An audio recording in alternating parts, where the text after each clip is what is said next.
The Wall Street Journal reporter wrongfully detained in Russia will stay behind bars even longer. A Russian court extended the pre-trial detention of Evan Gershkovich by 3 months.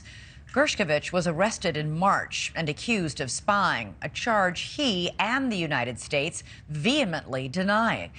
The Russian spy agency has provided no evidence to back up their claim. Today's ruling means Gershkovich is likely to stay in the infamous Lefortovo prison until at least August 30th.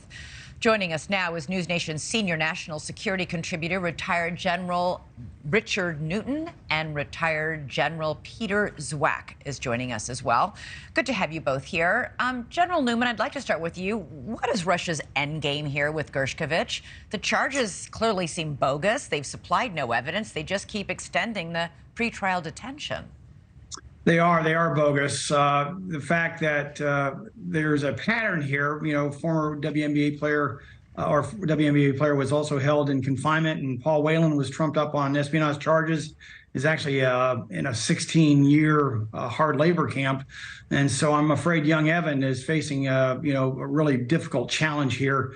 Whether or not he'll be cleared, we're not talking, I think, weeks or months. We could be even talking later or extended beyond that. But to me, it's a travesty.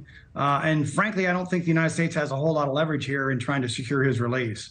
General Zwack, do you agree?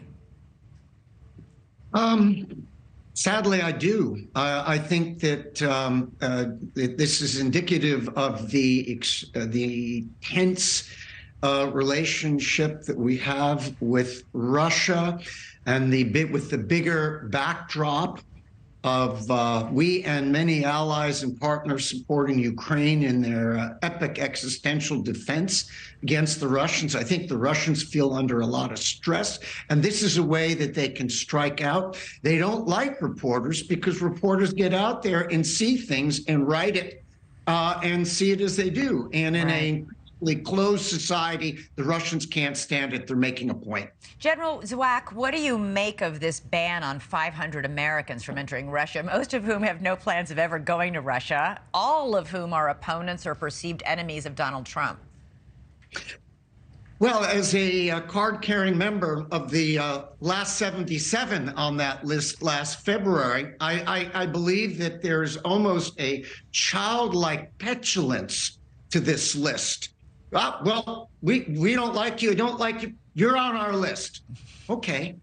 I don't think there's a lot of weeping going on among the Americans and elsewhere, but it is just another way to lash out. But it's really intramural. Yeah.